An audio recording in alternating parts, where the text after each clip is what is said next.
program. This is just amazing. My name is Ann Mayushak, and I'm the board president for One World Library. And we are just delighted this evening to welcome Cameron Russell and Eli Bennett, who are two of the three adventure cyclists who rode 12,000 miles from the tip of South America up to Vermont in just a little under a year. So we're just really, can't wait to hear about their journey. They call their journey Mundo Pequeño, Small World.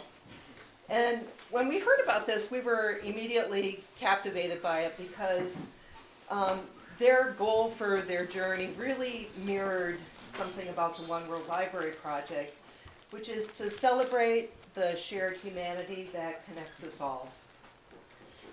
The One World Library is a small community nonprofit organization, and our mission is to bring the world to our community. And we do that in many ways, but one of them is through programs like the one this evening. Just a couple little things I need to go through. We do want to thank the Vermont Council on the Humanities for helping to support our programs this year.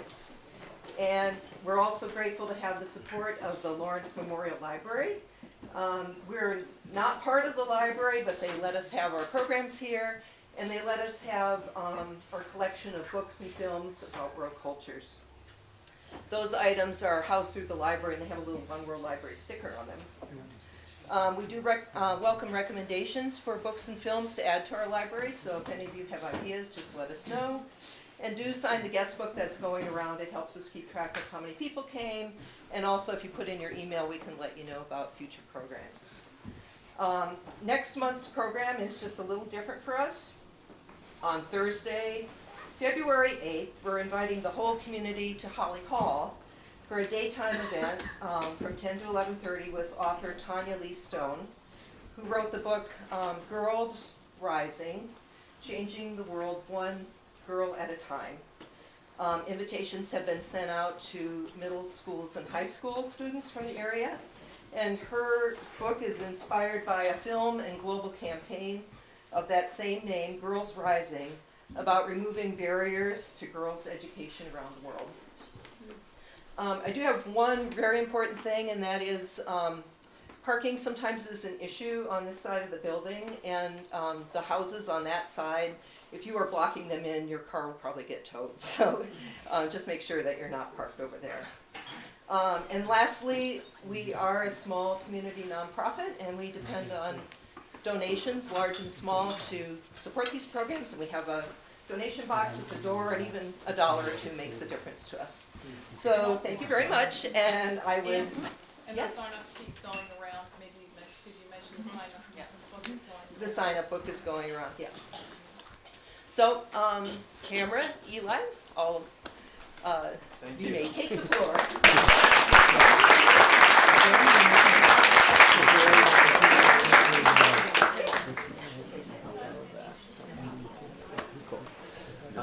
Thank you all for being here. We really appreciate it. Thank you, Ann, for the introduction and for helping us organize this. So I think the way we've found is easiest to do this is to kind of jump into the presentation, photos, video portion of the event, so to speak, first, just because if we try to talk about every photo that we took over the last year, we'd be here until next week. We're going to do some quick introductions of ourselves, and then we'll let this roll for 20-25 minutes, and then talk about some reflections on the trip and sort of the reasons why we wanted to do this, and take questions after that. So I'll let Eli kick it off. All right, I'm Eli.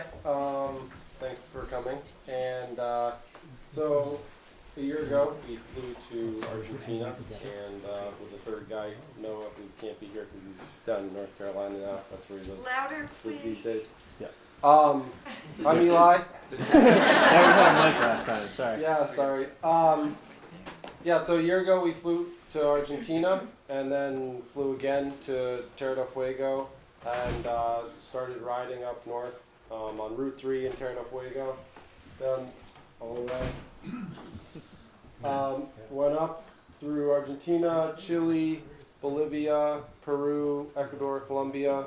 Took a boat to Panama, continued through Central America, Mexico, went into Texas, and then came up the Blue Ridge Parkway. And then about a month and a half ago, we came up through Vermont here and finished up just north of Burlington at the border of Canada on Route 7. And then I moved to Vermont.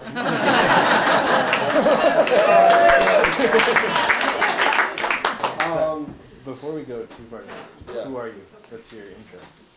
Yeah, so my intro, I'm from Massachusetts, New York area, and I biked across the U.S. in 2010, a year or two after Cameron did it. We both did separate trips by ourselves. That's what kind of got us talking about this trip. And then Noah's a good friend of mine and also knows Cameron, and he also wanted to go on this adventure and shared our beliefs and thoughts about travel and what we could do in addition to just the adventure part, which was more of a personal goal and activity for us to do, basically. Something to prove ourselves that we could do this. We didn't want it just to be that, so we decided, well, let's take the opportunity and collect evidence of our experiences and the great generosity and people that we meet along the way. And then, this was the goal, is to come to libraries like this and talk about how, it was really awesome trip, and we met all these great people, and, it's the world is out there, and any of us can go and explore it. And most people are just like we are here in their town, throughout the world, and they just want the best for themselves. So that's what we do. So I'm Cameron Russell. I grew up in Middlebury, Vermont. Went to Mary Hogan, MUHS, UVM. I left Vermont for a while, and I met Eli when I was teaching at a small independent school in the Berkshires, and rode cross country by myself in 2008.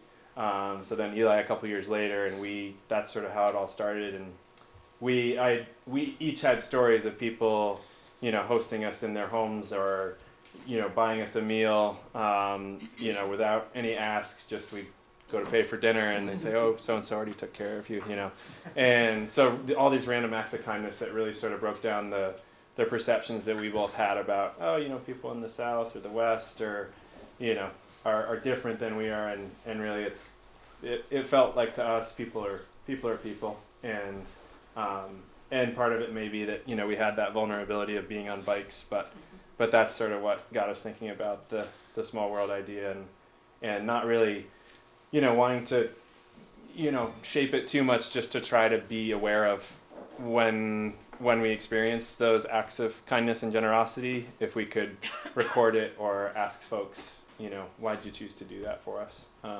So I think maybe that's the two-part goal was to do the trip and do it in a year and record stories of people we met along the way. So we'll go ahead and show the slideshow/video. This was, we've both been unemployed for almost a year, so this is not, your like director's cut serious film. If anybody out there wants to help us produce that film, we're open.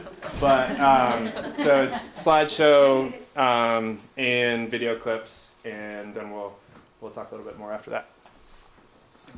Oh, also, for if folks want, or if parents want, there are some choice words here and there. So if anybody wants warning, just give me a holler, and I can let folks know. But it's part of the experience. It's authentic. So Doesn't get too bad. Not the worst of it. I'm just gonna duck under. Yeah. Okay.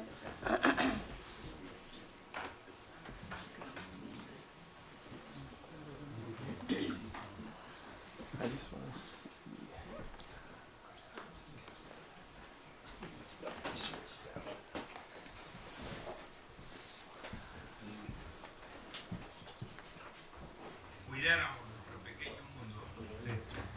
creo que sería la solución del mundo, de los países, de los pueblos.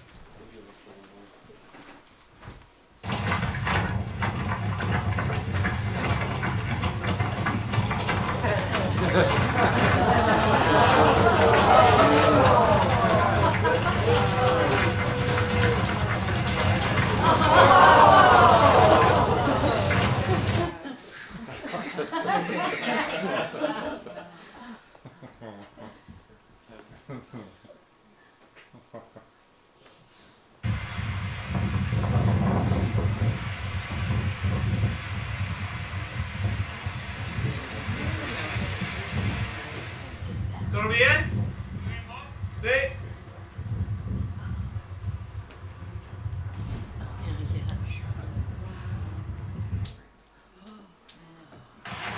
It's real windy out. I'm having to hold my tent up. Yep. I don't know if you can hear what it's like out there.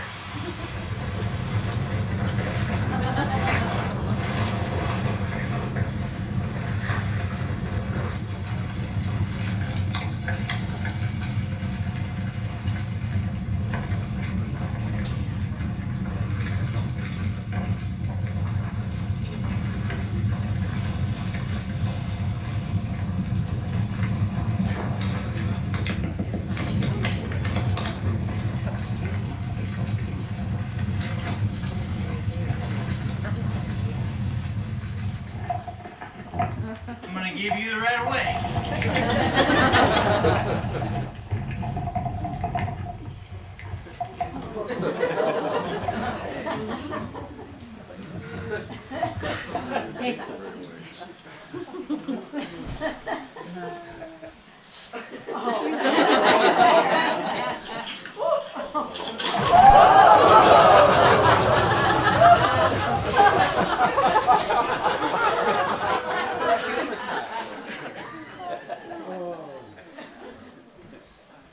That was Noah, that's why he's not here.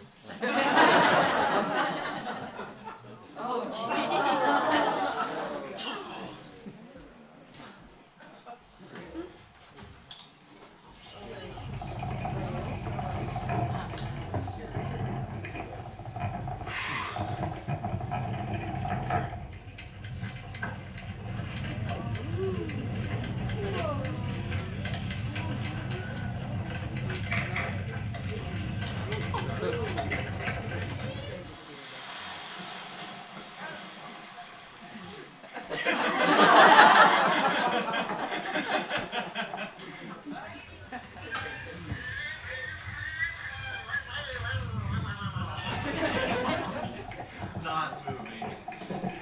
Oh. 20K of this is 12 miles. 12 miles. We got 3.5 more hours doing it. Make a ferry.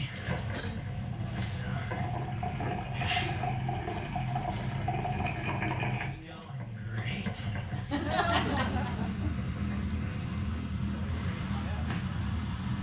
Made the boat.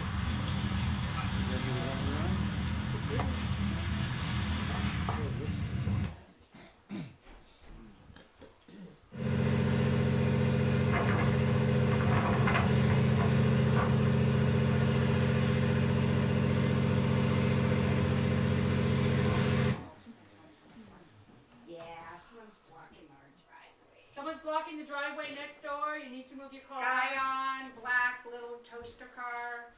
Hey, Eli, what's going on here? Eli's having a little ranger. He was like, I can't fucking ride 70K to the nearest town. I'm gonna try to burn down the cabin that I'm staying.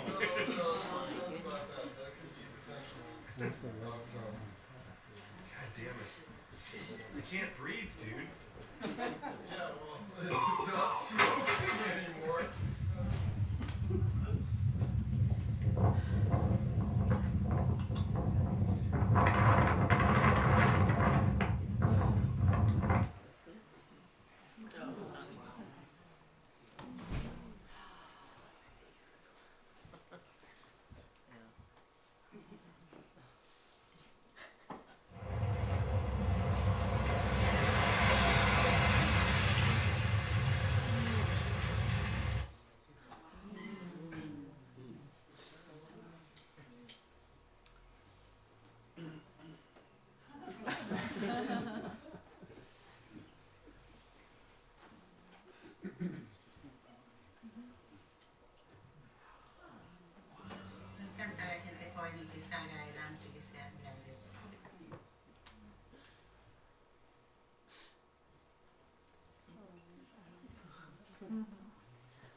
Eli, what are we doing?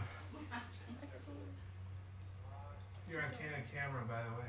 The longest climb on the trip.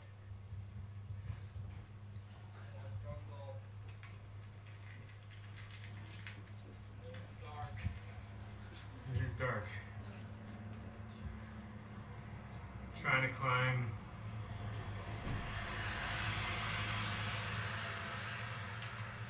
about 3,500 meters today in 80 kilometers.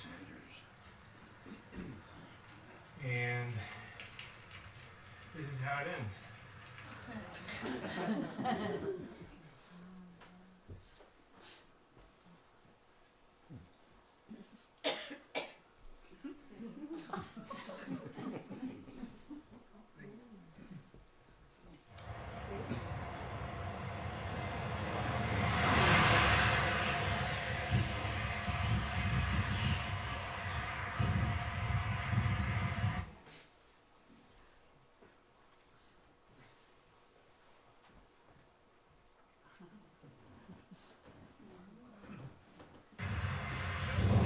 Very fun.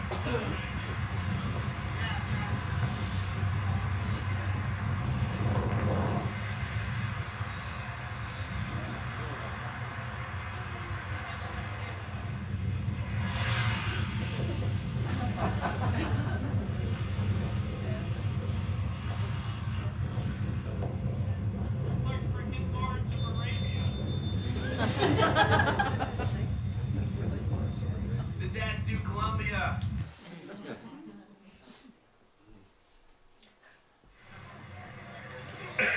¿Puedes hacerlo? Otra vez.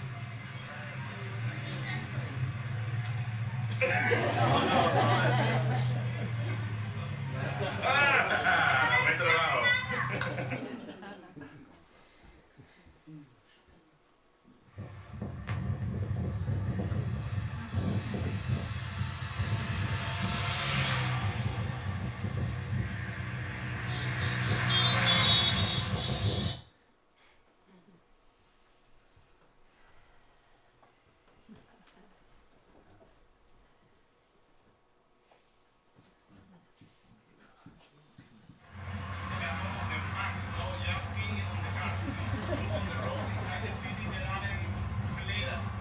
Why did you pick up 3 crazy guys on bicycles? You know, why did you choose to do that? Or I didn't realize it, and when I saw it, it's like, Yeah. okay, I think this guy needs a ride, so and we can do it. It's,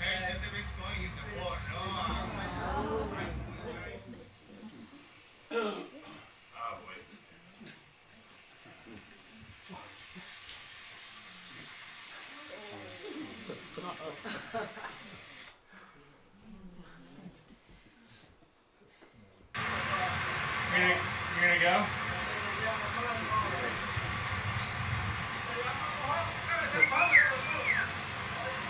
Suerte, hombre.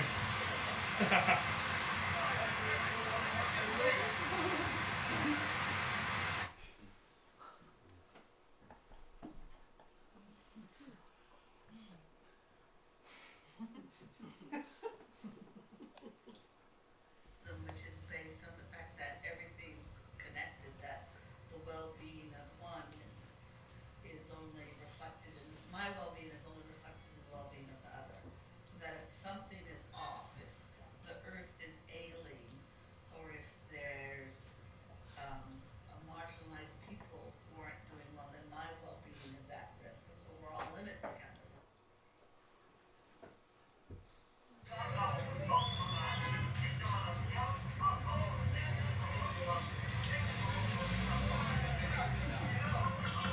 ¿Cómo te llamas?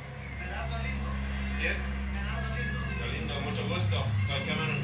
Sí. Y hace algunos minutos estabas dando jugo de naranja, sí, para nuestro viaje y queríamos preguntar por qué la universidad a nosotros cuando La mayoría de nosotros los hondureños sí. Que creemos bastante en nuestro Padre Celestial, que es Jesucristo. Sí. Entonces, todos somos humanos y merecemos ayudarnos mutuamente. Sí. También en vez de queremos saber de la cultura de ustedes y Sí. por eso nos entretenemos un poco también, Sí. ¿verdad? Pero sí, por eso, porque ustedes vienen cansados de su viaje más largo, Sí. ser humanos como nosotros, somos hermanos. ¿Sí? Perfecto, sí, entiendo. Solo, sí, simple. Sí. Muchas gracias, hombre.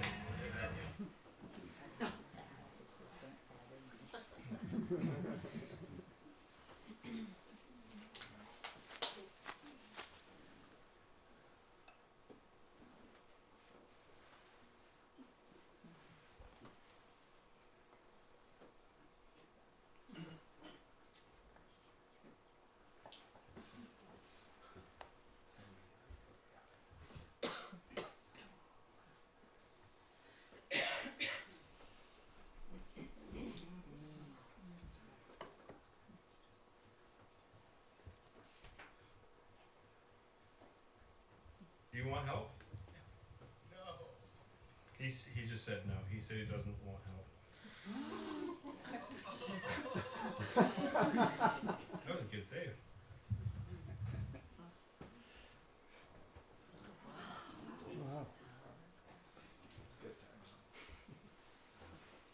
Supremes, they don't have like any puncture protection. You can advertise that they're like kind of This is a fucking like half gold piece of glass. This is bullshit.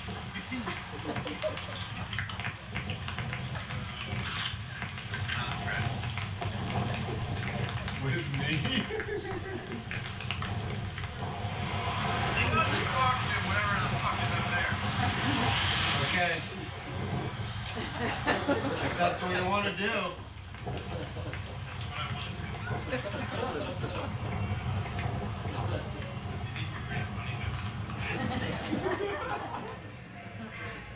What you guys are doing is people are bestowing acts of kindness because they're also interested in learning from what you've seen and experienced. So I think it's a two-way giving situation, whereas they are giving a free meal or hosting you, but you're also sharing adventures, stories, things that other people can't always go and experience. Yep. And showing the beauty of the world, like the nature and the fact that you've been so determined and have achieved your dream. I think that it also gives hope to people in times of despair or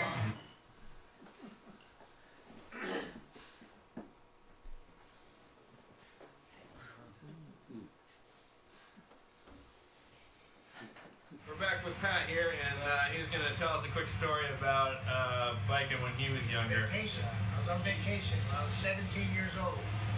And I took my bicycle with me, went from Grand Rapids, Minnesota to Detroit Lake. I think we got it. It's about 127 miles. Okay. I stopped overnight. It didn't get dark till about 10, so I stopped, set up a pump tank, took a nap. State trooper woke me up in the morning, asked me what I was doing. I was like, riding from Grand Rapids to Detroit Lakes. He said, well, it's a long ride. I said, no, that's why I'm sleeping. Down the road, I met him down the street, he bought me breakfast, and I continued on my journey. That's great. It was awesome. Little acts of kindness. Yeah. Little acts of That was kindness. good. That was good. Nice people. I mean, people in Minnesota, they're friendlier and all. Yeah. Yeah. We've had acts of kindness the whole way. I bet you so. guys. All sorts of stories. Yeah. It's like, I gotta check out your website. Yeah. Nice talking to nice you. to talk to you. Pat, it's great to meet you. All right. Thank you so much. Have a Be good careful. day. All right, take care. All right, bye.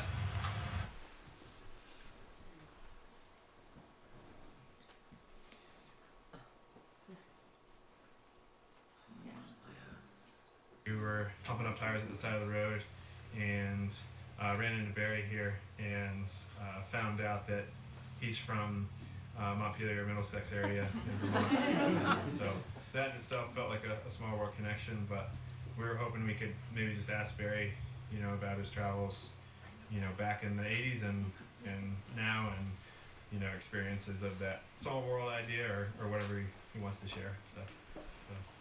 Well, I think one of the things about being from the States is how lucky we are that we have the opportunities to make decisions to do the kinds of things that you guys are doing, to reach out to people and be in other places. And it's really an unusual and very special kind of, it's incredible. It's just that, you know, I've spent almost 3.5 years going around the world on 2 big trips, and then my wife Elise and I have been doing about a month-long trip every year for the last 17 years.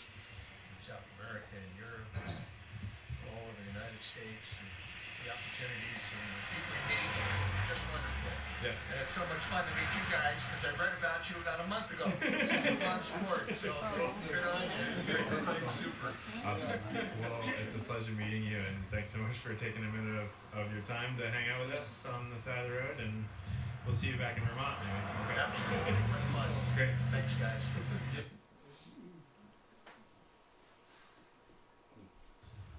What I found is, I mean, it's interesting. You go away on your own to an extent on your own, and you find that when you immerse yourself in a situation where you're just doing what you're doing, a network of people instantly springs up around you.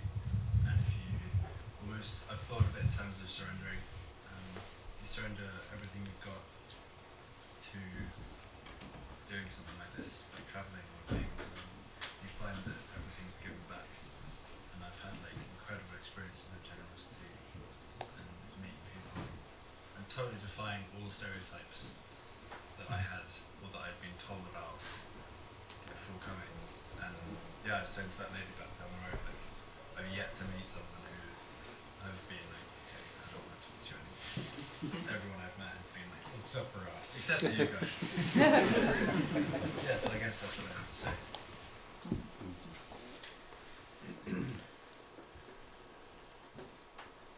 And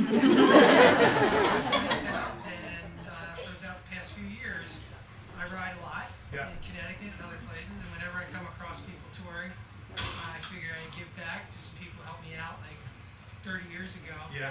And just give you $20 for a meal. Yeah. So, I want you to do it.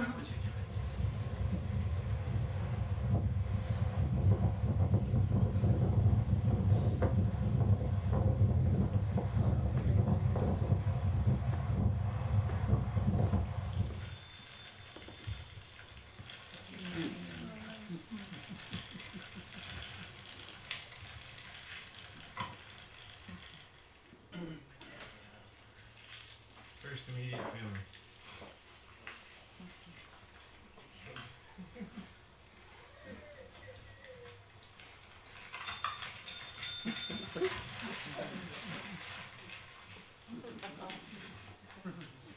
Holy shit, dude. We're fucking here.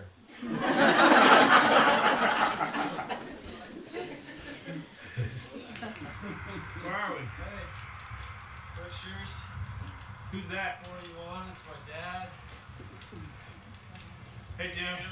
How's it going? Going well. Good. Welcome back. Thanks.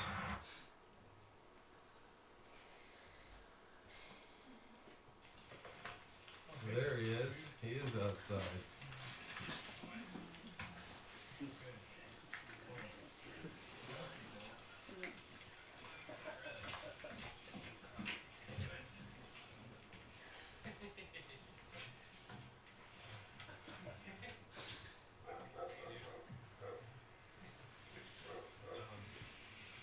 Hey, dude.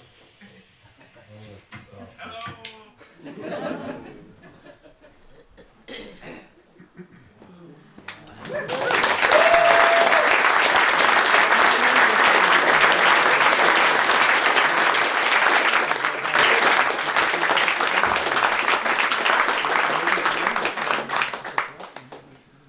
Thank you all.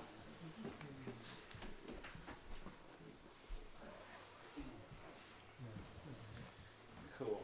So,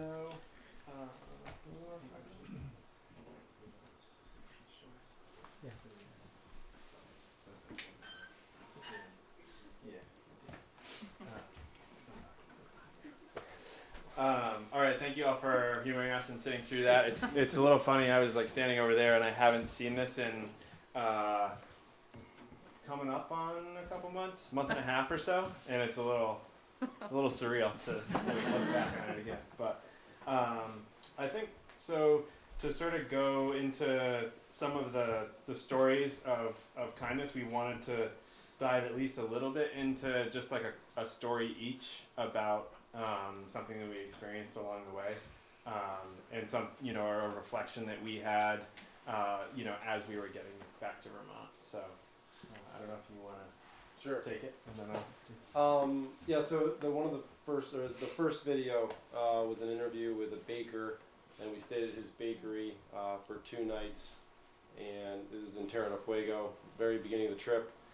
He opens up his basement in the bakery to travelers, so there were hitchhikers there, other people traveling by bicycle, finishing up their different trips around the world. It was pretty cool meeting them.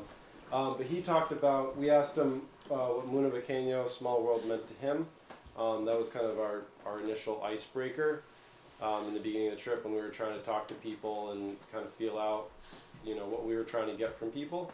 And he talked about how he kind of, his view is that there's a lot of, differences in the world and challenges that, as a global community we have, and that he kind of looks at it as, if everyone takes care of their small community in their own world, all the communities are all connected, and if everyone takes care of their own community, that's, his global solution, and it starts there, and it'll go out from there.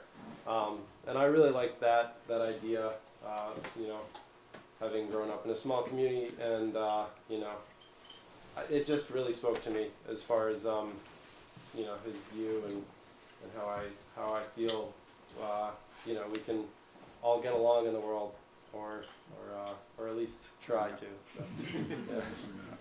Or not, yeah. and then there was another, we had a story of, I guess the one thing that, I especially thought about after coming back to the States, and it wasn't that, some folks were like, oh, so were people not nice to you when you got to the U.S.? And, I mean, we still have, you can see we still have plenty of stories from the U.S. too, but there was like a little bit of an energy shift, from, seeing a live llama on the top of a van in Bolivia and being like, that's interesting, and 15 people inside versus one person driving by themselves on a highway in bumper to bumper traffic, and being like, huh, that's kind of a bummer, it's kind of lonely, and so seeing and it sort of got me thinking about the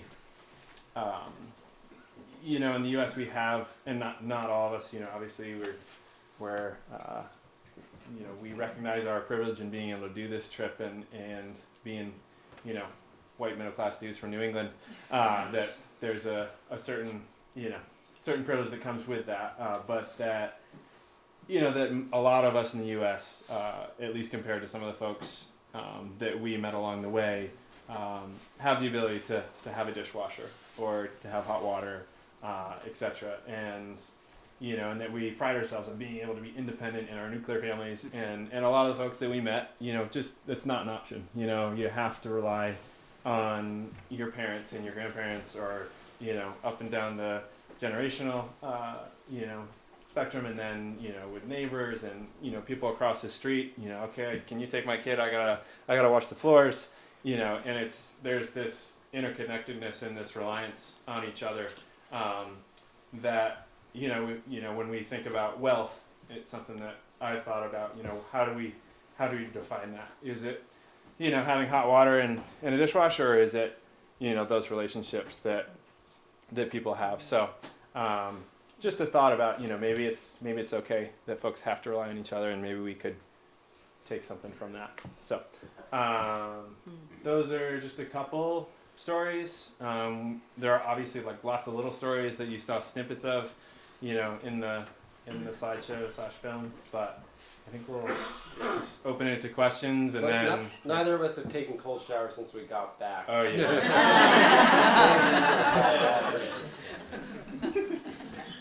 So yeah, anybody have a question? Yeah. What type of camera did you use? Actually, a lot of those clips were from a Google Pixel phone, and then a GoPro, and then both Eli and I had mirrorless cameras. So we both had Sony mirrorless cameras, nice cameras for stills, but then the phone actually takes really good stabilized video now, and I was able to, every time we had internet, sync everything really easily. There's also a phone plan that we use called Project Fi that's basically like an international phone plan. Didn't have to switch SIM cards ever. Free texting back to home. So that's the Simple. technology. We definitely thought about how like doing this trip even just 5 years ago would be entirely different. So And simple seemed to work best. Like yeah. his phone was always on him. Yep. Versus like some camera thing. Yeah. It's a lot easier to still be like, oh, this is a cool moment. Let's capture this. So. Right. And then you end up with hundreds and hundreds of hours of video. There's a question over there. Yeah. Yeah, go ahead. What was your favorite part that wasn't on the video? Good question. Favorite part that wasn't. That's a really hard question. Let me ask you. Yeah. International what? 5? Your phone?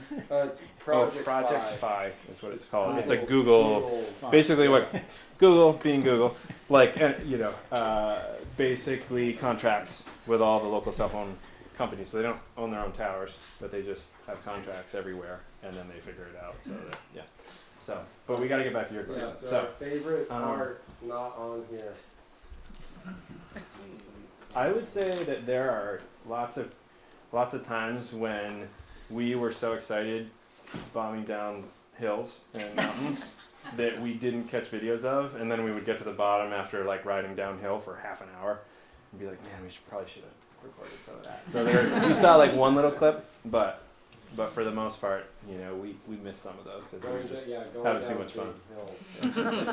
And in Colombia, kids not much older than you guys, they're on their little BMX bikes, and for fun, they'll go and grab onto an 18-wheeler and ride it up to the top of the mountain, like a big mountain, like makes App Gap look like twice the size of App Gap. Yeah, 3 or 4. Go all the way up, and then they'll bomb down. It's a on rope their, type. like BMX bikes, and we were going down a couple mountains. We couldn't keep up with them. And we couldn't keep up. They were like passing cars. Don't do that, kid. It wasn't a recommendation. I want to know how much your bikes weigh. Yeah. They changed weights, but at the beginning they were probably actually in Bolivia they were the heaviest. We had at one point we had to carry like how many liters? Like 10 liters of water each per person, and then 10 days worth of food. So there were like water stops in places, but not places to restock food. So we were probably well over 100 pounds total. The bike with like the racks, not the bags, was like about 40 pounds. Somewhere between 30 and 40. And then just like regular camping gear setup of like, We all had and then other tents. stuff, We each had our own tent. We all had stoves to start. We all carried like 6-liter, they're called dromedary. Mountain Safety Research makes these heavy duty water bladders so we could just fill up like 6 liters of water in the morning. And in Central America, it was really key to have something that could carry a lot of water because you just would go through it really fast. Got another question? Yeah. Are you guys going to do autographs at the end?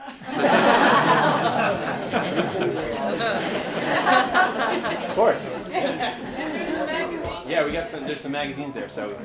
And if the weather was better, we could even go for a bike ride. Yeah, we gotta get fat bikes. Thank We don't have goodness those. it is. Yeah. So after that, you wouldn't go out and bike on this stuff?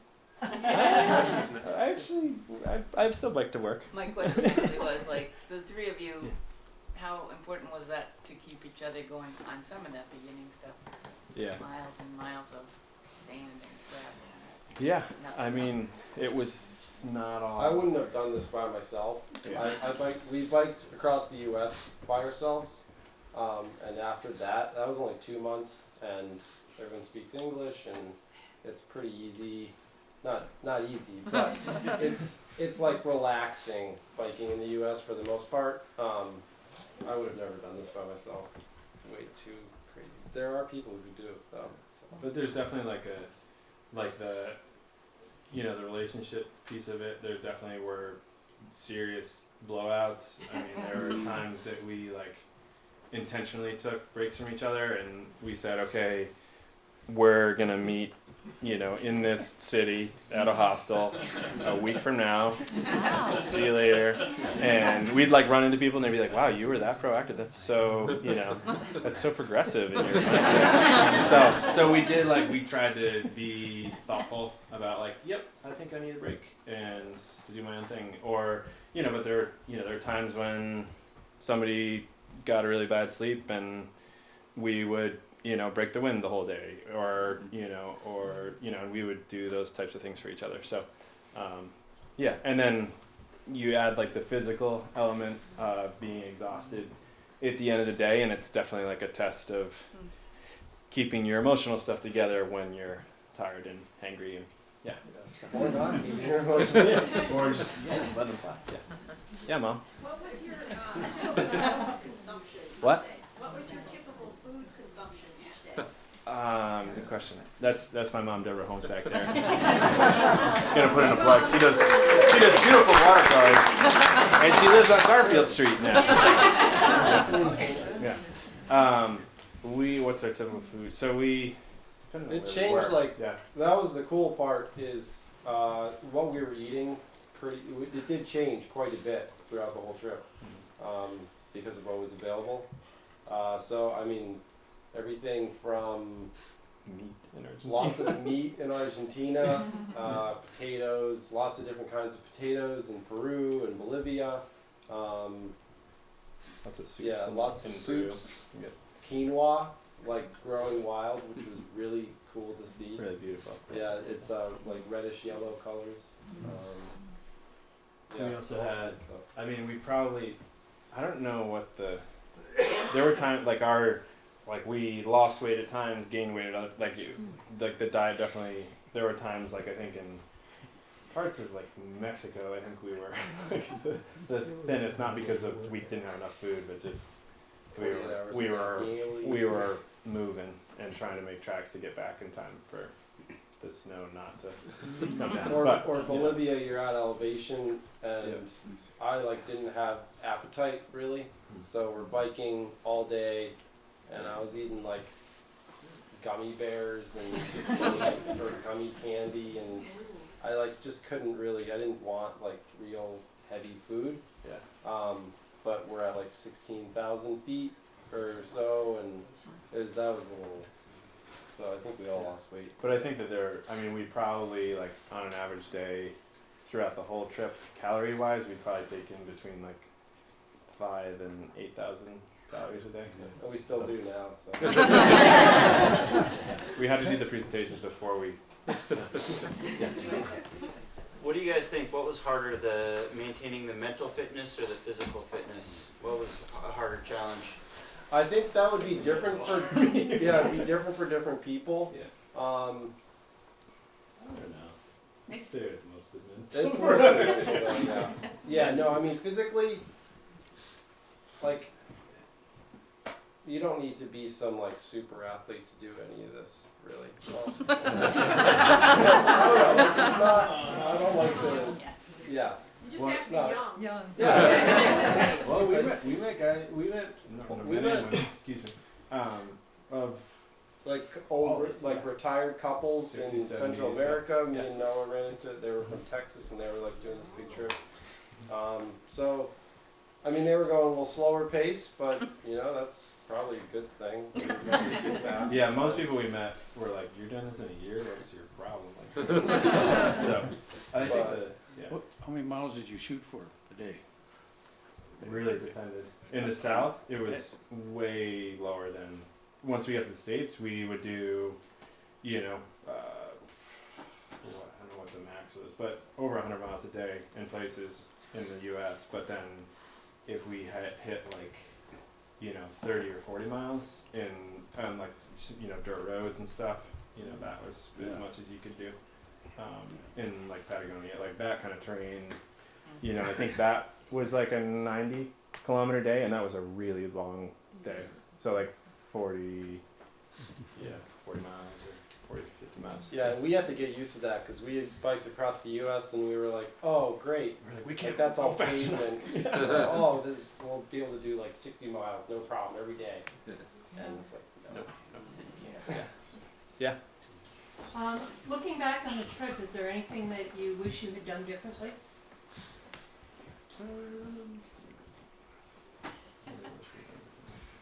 I don't know. For me, I don't know if it's been enough time for me to like think about that because we just got back a month and a half ago, and then it's like, all right, job search. I'm not like living in my tent anymore and eating other people's food and stuff. I think like I don't know if it's like I don't know if there's not a lot of utility in like trying, regretting having the opportunity to do, something like this. I mean, we're super lucky to have been able to do it, but I think there are times throughout the trip when it was a constant like battle or mediating between going fast enough to get the trip done in a year and then, giving ourselves time, days off in places, or like, I think there were moments where we're like, man, we really should have videoed a conversation with that person. And we got to be more on top of that. But then, like, you're exhausted and you forget to do it. So there's, like, that sort of reflection that happened throughout the trip. But, yeah. Yeah, Mark? In terms of your trip and feeling rushed, did you take time to do some hikes along the way, or were you feeling that pressure of getting on the bike and making the miles that next day? I mean, there's definitely a lot of pressure. I mean, I think we biked for how many hours? Total? 11,000. No, 1,100. Not 11. 1,100 hours. Yeah, something like that. And so if we took if you do the math, including days off, it's like between 3 and 4 hours a day. And we did it in like 10 months. So yeah, so it was to be able to get back, and it was like partially it was just an economic reality. Like we couldn't take 2 years. That's something that we could have to do it. sort of changed.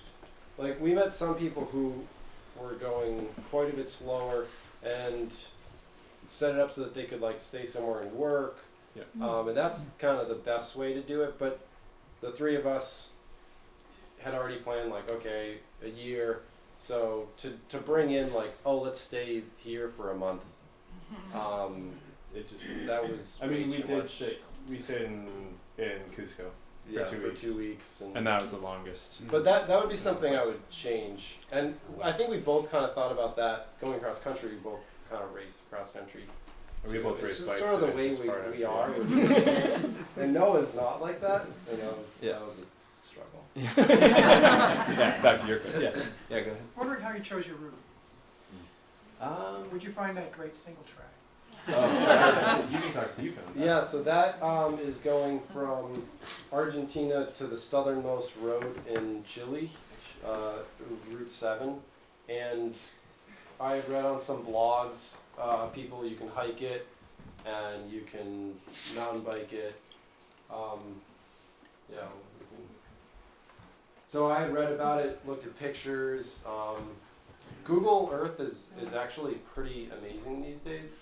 And you can, like, Google Street View is almost more developed in South America than it is, like, in Vermont here, because there really just aren't many roads. So you can. So that day road disappears, huh? Above sea, that road disappears. Yeah, that's because there's no actual road. Yeah, So you missed by boat? So that day that we recorded, where it was windy in the tent, we got up in this town of El Chalten in Argentina, and then you can. Yeah, and then we biked on a dirt road for 30 kilometers, I think. And then we got to this lake here, which you can hike around. We met this 18-year-old Scottish kid who had done that, and it took him 12 hours because he had to like carry his bike and then go back a kilometer, get his bags. We're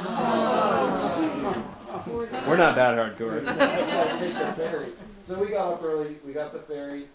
And then you end up right here. You stamp out of Argentina, and then you start up that trail, and you go through like the so like pushing on the trail is here. And then you come into Chile, and then it turns into kind of a dirt road. You come down, and then you end up right around here. You get stamped into Chile, and then there's a ferry, which because this is really windy. It took us all the way. So we had to spend another night because the ferry wasn't running. The ferry comes all the way to here. And I think this road was actually completed in, was it 1990 or 1999? Yeah, it's not very old. Within the last, like, 25 years or so. The Carretera Austral is what it's called. It's like a really popular, it's a mostly dirt road that runs like Chile and Patagonia, basically. Yeah, it was all dirt from here north for at least a couple 100 miles. Yeah. All right, one more. Why didn't you guys wear your helmet all the time? Is that planned? That was good. Well, we're trying to get someone who can do the Photoshop so we can Photoshop the helmets. We didn't have a helmet sponsor, so no. I think I can say I probably wore my helmet the most You out of the definitely three of us, and it's a really good idea. I was probably the least. I was the bad one, yeah. But I also, was afraid of getting really badly sunburned, and he got really badly sunburned on his nose, and like a lot. Yeah, many times. And so it was like a battle of, so I eventually got a helmet with a visor, but initially it was like when you're out, especially in like the high desert places, it was better, I thought, for, we're not going very fast, and I felt like I was better off just saving my nose. So, yeah. But you should always wear your helmet. Yes. Yeah, always wear a helmet. We always wear our helmets now. You obviously had some of the many positive experiences, interactions that you were looking for. Yeah. Can you talk about any that were either frightening or dispiriting? Uh-huh.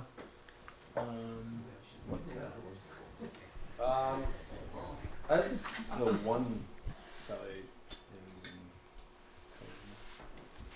in Chile. The truck. This is a good sign. Yeah. It's a very good sign. Yes. Almost hitting you? No. Yeah. Oh, yeah. Okay, so there was a small section that you saw a picture of Ben with this pickup truck. We had to truck it to make time to meet up with family in Peru. And our truck was broken into in Chile. Yeah. And we didn't really have anything in the truck. It was just our friend. But his bags were stolen and stuff. That was the only time anything was taken. Right here it's a very poor city in basically the desert of Chile. The whole northern section of Chile here is all it's like one of the driest like non-polar deserts in the world, or the driest non-polar desert in the world. And it was like we left the truck in a people probably saw us 3 guys who don't look like they're from here and probably have valuables, and they were in sight in the truck, and we just didn't think about it. And so they stole a backpack, but like the scariest time for me, 8 o'clock, guys. Was we were in Mexico for some of those earthquakes that they had 4 months ago. That was the scariest time for me. I was like in the second floor of a building at 11:30 at night, and the thing just started going. And I wasn't sure if the building was going to stand. That was the scariest time for me. Yeah. And I don't ever want to move anywhere where earthquakes happen a lot. That's why you're in Vermont. Yeah, that's why I'm here. But I mean, I think by bike, it's kind of a weird way to travel as far as danger. Like, we definitely went through places where I think if you were traveling by bus as a foreign traveler, it would be a little more dangerous than by bike. And also by car, like driving into parts of Mexico in a big Rented, fancy truck from the U.S. with Texas plates or something, or you're gonna. But we didn't really. We stood out, but it was this weird kind of flying under the radar. We're not using public transportation, so we were definitely, we were in places that were definitely kind of sketchy. in the U.S., in all of the countries, you know, different areas and cities and stuff. But the bike is definitely kind of it's an interesting way of traveling through those places. And I mean, we are lucky that nothing bad happened, because I'm not going to say like the world is a pretty place with no sketchy or scary places. Yeah, I mean it is, but yeah. So I'd say by and large, like the pervasive, like that was unique. If we felt like, like sketched out or like, okay, we need to be really paying attention here, like that was unique. That wasn't at all in the norm. Yeah, and it was like where you'd expect to be in those kind of situations. Did any of you, any of the three of you get sick or anything where you had to get medical treatment? Was that challenging? Yeah, depends how much detail you want. We never had to seek like professional medical attention. We never had any bad bike crashes. We all fell at times, but nothing like bad. We had some medication with us, so we had like different antibiotics, which we definitely took a number of times. And then we had altitude medication to help us transition up to that elevation. But those are the big things that probably would have caused that, is like food related issues, which we had antibiotics for, altitude related issues, which we had the medication for. And just we were careful not to go too like fast. done a lot of reading about it too. And then the bike crashes, those are like the three biggest dangers to health, I would think. Yeah, I just want to actually really quick. I just remembered a point just about the safety, like bike touring. You know, people would be like, "Oh, what about the were there bad people that you met?"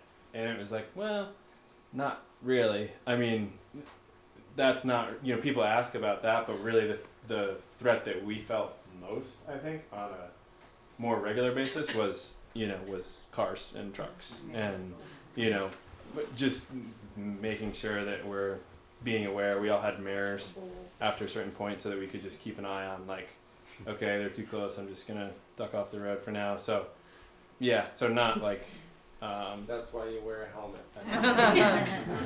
Yeah, no, that was probably more scary times with cars than with people or any other situation. I mean, countless incidences where it was like, wow, that was close. All right. There was that bull though. There was that bull, yeah. I was that was Noah filming it, and I was like a few hundred feet back, and I was ahead. He was ahead. He had already So passed the bull and scared it up. I was pissed off. Yeah, that was definitely scary. Yes. Me? Okay. Sorry. Behind you. Sorry. Yeah. And then we'll come back to you. From the day you decided to the day you left, how long did it take? Good question. I mean, I rode cross country in 2008, and started dreaming about the trip a year or two after that. It was sort of like I studied abroad in Central America, and I really wanted to go back to Latin America to ride a bike. And then when you rode cross country in 2010, I think that's like that. I lived in Portland, Oregon for a bit, and he finished right near Portland. And so I think when he got to Portland was when like the first, hey, what about this next trip? So, but that was, in 2010, so that was 7 years ago, or 7 or 8 years ago. So I think we bought plane tickets like 8 months? Yeah, 6 or 7, 8 months before we actually left. So the three of us, got together and we basically just said, okay, let's just buy the tickets, and that'll force us to do it. But definitely years of planning and saving. Yeah. Just a quick question about your tires. You only had to change your tires once. I mean, that seemed amazing considering the way it was. And also, how did you keep your sense of direction when you were in some of those areas where it was just like a desert? It didn't look like there was a road. Yeah, good question. You can take tires, I'll do naps. And then we'll go to you, and then you have another question. So we used Schwalbe Schwalbe Mondial tires, and they use pretty awesome technology, and you can do like 8,000, 9,000 miles. So, I mean, we got flats, so plenty of tube. I think each of us, when we changed our tires, had a tube with 12 plus patches on it, and that was just one tube, and we each had like 4 altogether that we kind of rotate, like patch it, put it. So yeah, It sort of, the flats definitely came in, Central like in the last 1,000 miles of the tire, we got exponentially more flats than you know, in the first, probably from Tierra del Fuego to, you know, Cusco, we probably each had like maybe half a dozen max. Yeah. I mean, the tires they're really good tires. You can pretty much ride across glass, whatever. The big thing were like pieces of wire from like retreads of semis, or, you know, thorns, things that can really like puncture straight through. Yeah. We're just chuckling because there was one day when we told him he can't defend himself. Yeah, he's not here. when we were like, no, you got to check your tires for thorns, and he looks down and he's like, yeah, I think they're good. We had camped by a river and like just dragged our bikes up to the road, and then we got up to the road and we realized like, oh man, there's tons of thorns on our tires. So we were like sitting there for like picking them out. A few minutes picking. Yeah, and he's like, oh no, it's all good. And then 20 miles later, both of them flat. Both of them flat. five punctures in one of them. Who are we going to? Yeah, back to you. So you went through a lot of countries where the locals have to move not out of choice but out of like economic necessity. Yeah. So my question for you guys is, what is it, or what was it like to go through these countries and to answer the question, like, what are you doing here? Because you're traveling for the sake of traveling. Yeah, that's a good question. I feel like in some of the places where I would say that, like in Bolivia, for example, some of the poorest places, I'm pretty sure Bolivia is the poorest country in South America, and I think people were like both more surprised to see us and more timid. You know, they just weren't as likely to engage with us, not because they had anything, you know, no malintent, just that they were like, okay, you're doing your thing, you know. But I don't really question, like, why are you doing that? It wasn't like a, you know, what the heck are you doing? It was more like, wow, like, tell me where you're going and what you've seen, and like, can I give you a block of cheese that I just made from my farm? And, you know, it was mostly enthusiasm. The unfortunate thing is, like you're saying, that, I mean, a good friend of ours, Andreas, that we met and rode with from our second day all the way until that overland crossing, actually, for like 3 weeks.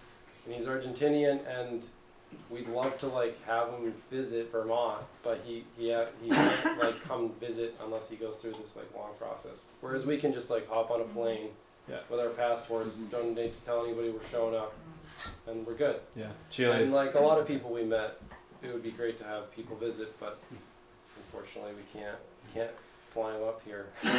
So that is something that like is on your mind, and it's like, yep, we're like doing this, and you can't do it in the same way, which is tough. And and it's not a I mean, not for us. It's just it's no, like, it's not tough for us. Like it's like it makes you realize like I mean, we can go down and excuse to go down again. Yeah. Oh yeah. Exactly. We'll go back. Thank you for sharing your stories. Yeah. Thanks. Man. You had one more question, right? So, You do get you guys surprised. have to take everything out of your refrigerators before you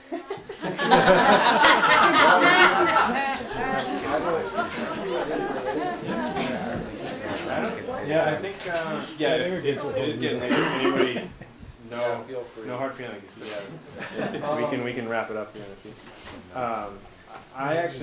I lived with some housemates who I gave my food to, so I didn't have to empty my food. Yeah. But next time we go, we'll let you know.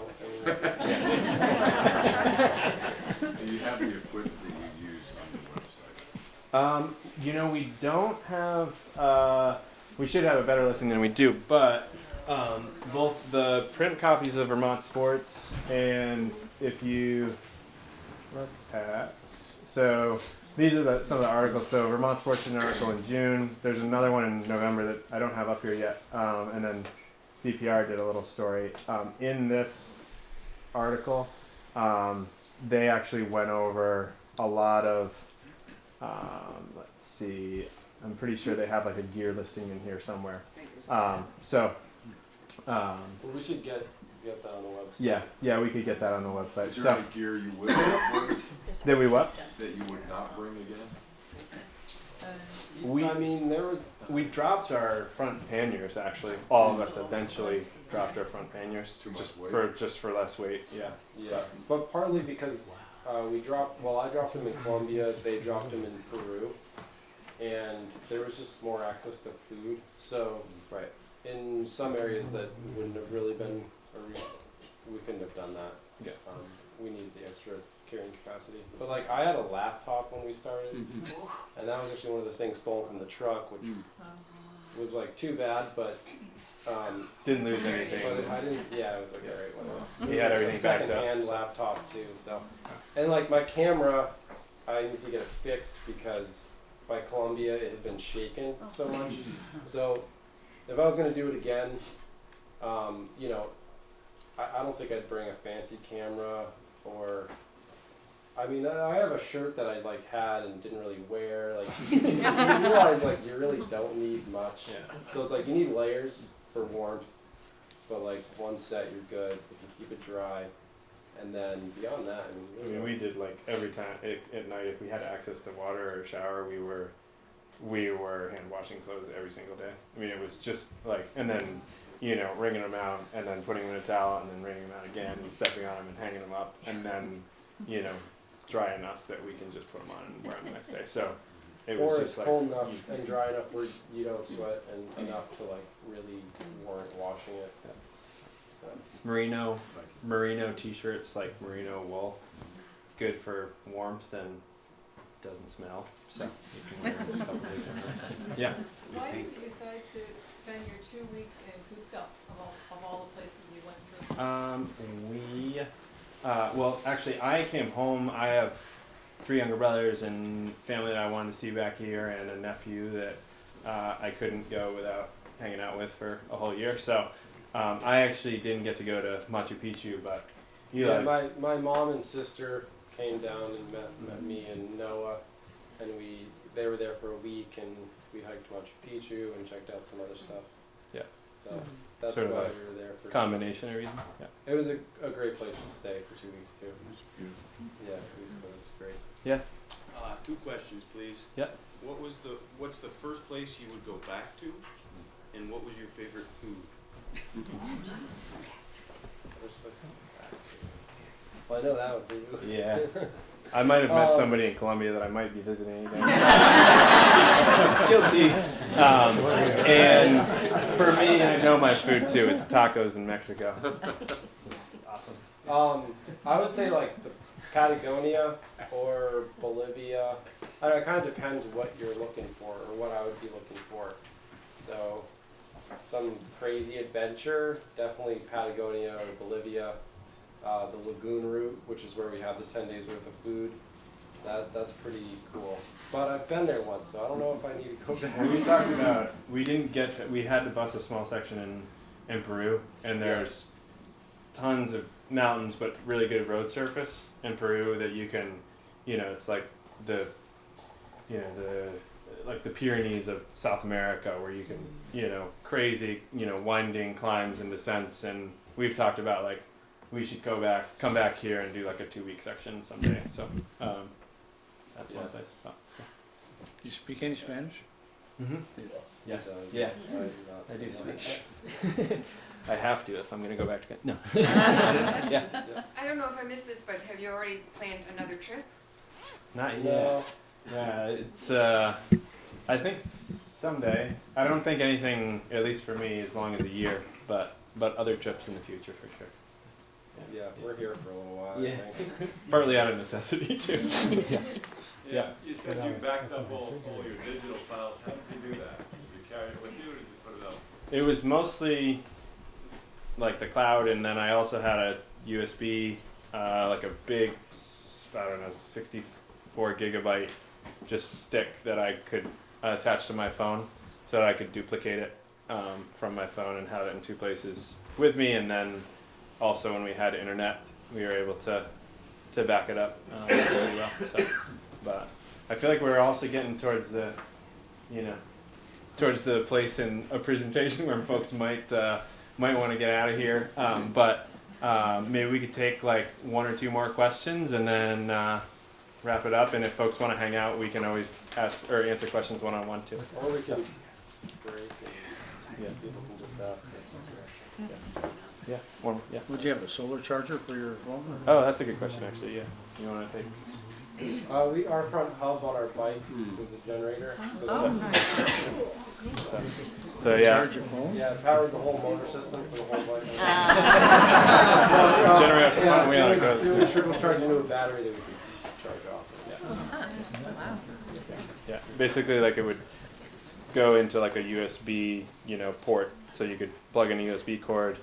And the phones these days, they need a fast enough current that you couldn't charge directly from the hub to the phone, but you could charge basically into, like, they call it like a catch battery. So charge into the battery and then battery to the phone. So, but enough to, like, if the phone wasn't using, data and GPS and music, and, if you put it in your like airplane mode and, You didn't stream while you were there? you can, we did a couple like Instagram lives. We were like, okay, we'll try this out. We'll try that, but no, not really. Yeah. How about one more? Anybody? Yeah. How much ahead of time did you figure out where you were staying at night? Did you just figure it out on the spot? It changed depending on what we were doing, where we were. We'd like tentatively a week or two ahead, but Yeah, every day would change. So. But yeah, I mean, a lot of the times we'd leave in the morning and we wouldn't necessarily know where we were going to stay. Yeah. So, especially the more rural areas where we were camping, we'd just find a place. Yeah. And we would rotate, like food-wise in rural areas, we would pack. We learned that the easiest way to pack food for the three of us was basically to each be carrying a dinner, and then we would all be responsible for our own breakfast and lunch so that we could wake up, get ready, and go sort of at our pace, and then stop and eat our, avocado, cheese, and salami sandwich or whatever at the side of the road, and then, keep going, and then we would group up and do like, a rice-based, group dish or pasta and, veggies and meat and stuff, and then, but usually we had enough that we could, we could go ahead and like if it was camping, we could flag a spot if we were like, we had said, okay, let's stop sometime in the next 10 miles, and if you do stop, let the other people know, kind of thing. So. Got one more right here. Okay, yeah, one more. I was just curious what the most bike-friendly place you rode through. What was that city with all those lanes closed off, and I was just curious about. What was the question? Columbia. Most most bike-friendly place, and just like as far as outside, well, even the U.S. included, probably. Colombia has an awesome cycling culture. They have a couple riders in the Tour de France, and they just loved seeing cyclists. With a couple pictures of people, like groups that we rode with, were in Colombia.